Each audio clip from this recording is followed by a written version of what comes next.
A calf muscle strain is one of the most common injuries sustained during exercise or sport. So in this video, I'll show you how using peace and love, although not literally, will help to rehabilitate it.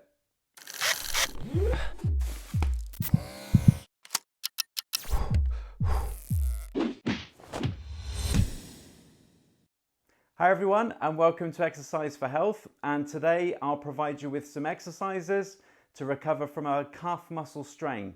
The calf muscle group is made up of three muscles: the gastrocnemius, which has more fast twitch fibers and is more likely to strain on sprinting, jumping, or sudden changes in direction of movement; the soleus, which is made up of more slow twitch fibers used for endurance, such as long distance walking or running, and this muscle is less likely to be strained; and the plantaris, which is a very small muscle located under the gastrocnemius. The most common reason for a muscle strain is when the load or demand placed upon it exceeds its capacity and you get a popping feeling. So basically doing too much too soon.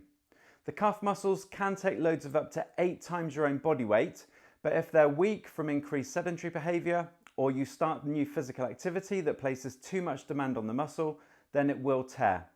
It's worth noting that if you have pain in the calf muscle that you can't relate to an injury, then you should seek medical advice in case of other conditions that can present similar symptoms. However, there can be varying degrees of severity with a calf muscle strain, which will partially dictate how long it will take you to recover. Grade 1 is a mild strain where a sharp pain is felt at the point of injury and then during activity, and will take about 1 to 3 weeks to recover. Grade 2 is a moderate strain where there is loss of strength and motion, as well as pain, swelling and bruising. This injury will take approximately 3 to 6 weeks to recover. And grade 3 is a severe rupture of the muscle and may well need surgery and can take around 6 months to get back to normal activities. People with this injury would normally have a specialist rehab plan to follow from a physiotherapist. In the first 1 to 3 days after a mild or moderate calf strain, the acronym PEACE is used to facilitate the initial recovery. P stands for protect, meaning you take the pressure or load off the muscle. Too much rest, however, can be counterproductive, so keep the muscle moving gently against no resistance within a range of movement you can tolerate, but a reduction in pain should be your guide to start in the next phase. E stands for elevate, so the calf muscle is higher than the heart to promote fluid flow away from the muscle. A stands for avoid, meaning not to use ice, which was what used to be thought as the most appropriate first aid treatment for muscle strains. Although it can have analgesic properties, it can disrupt the immediate recovery process. So using applied ice for muscle, tendon or ligament injuries is no longer recommended. In addition, anti-inflammatory medications should also be avoided as they can negatively affect tissue healing. C stands for compress, meaning the use of bandaging and taping on the affected area without limiting movement can help reduce internal tissue bleeding. And finally, E stands for educate, meaning you should learn what the most appropriate forms of rehab are, as well as understand that an active recovery will be more beneficial than a passive one. After this first phase of 1 to 3 days, and when the pain has subsided, the calf muscles will then need love. L stands for load, meaning normal activity should resume as soon as the symptoms allow. Optimal loading of the muscle will promote repair and remodeling of the muscle, and we will come on to some example exercises in a bit. O stands for optimism, meaning the brain plays a big part in rehabilitation. Being realistic and staying positive can improve your chances of the best recovery.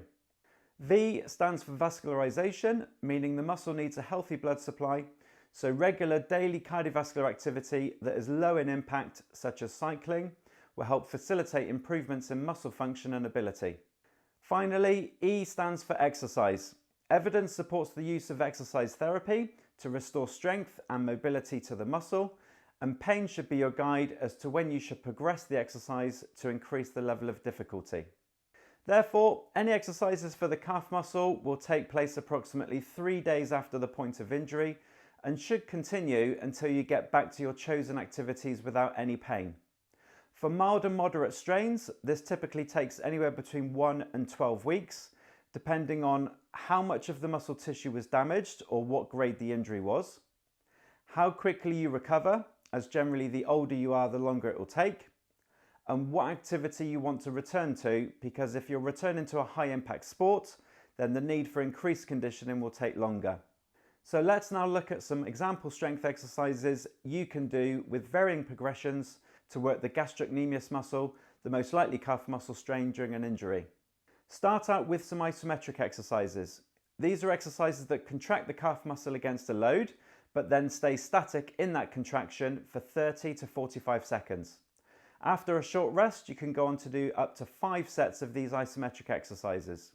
You could start out with a non-weight bearing contraction, such as using a resistance band, or if tolerable, move on to a partial weight bearing contraction where you have the support of other limbs for some of your body weight, or if you're able, a full weight bearing contraction that isolates the affected muscle directly. Just ensure when you do these exercises that the knee is straight and the ankle joint remains neutral with the foot pointing straight forwards, so you don't roll onto the outside edge of your foot.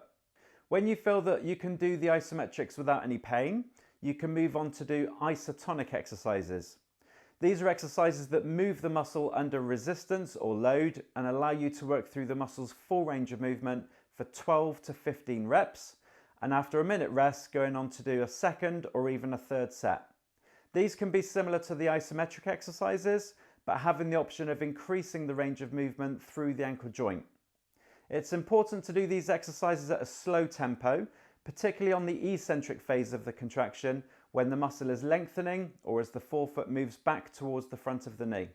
A non-weight bearing exercise using a resistance band can be a good start point, trying to allow the forefoot to be pulled back by the band to improve the range of motion.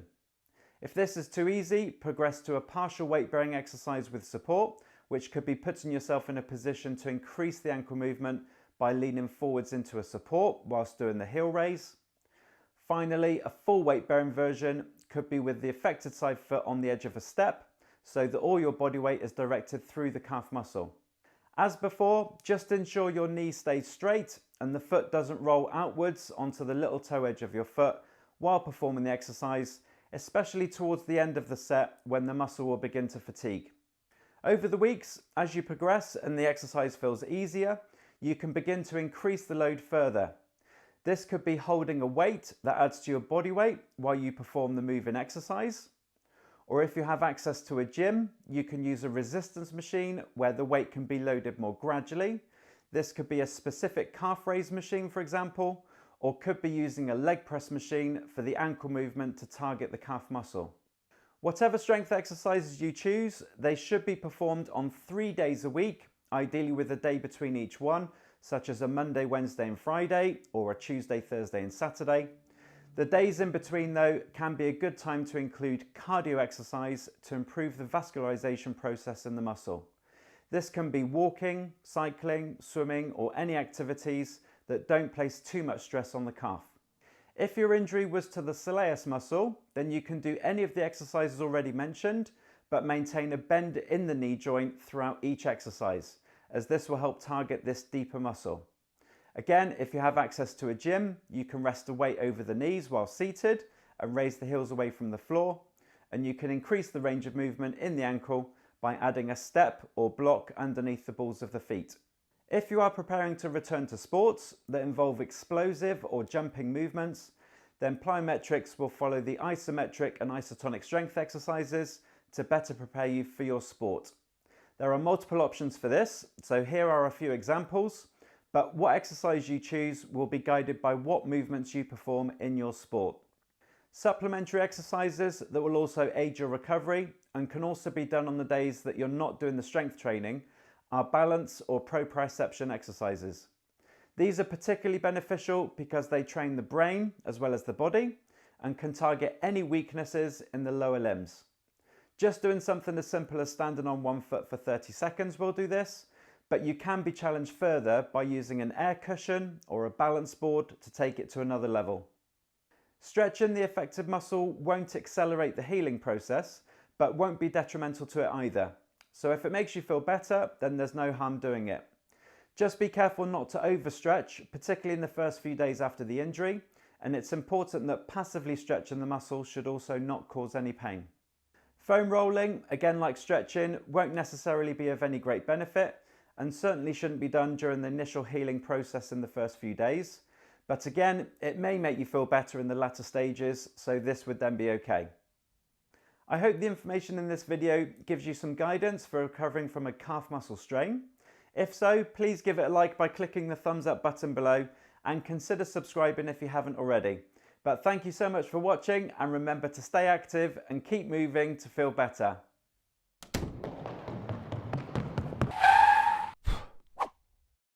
Eee.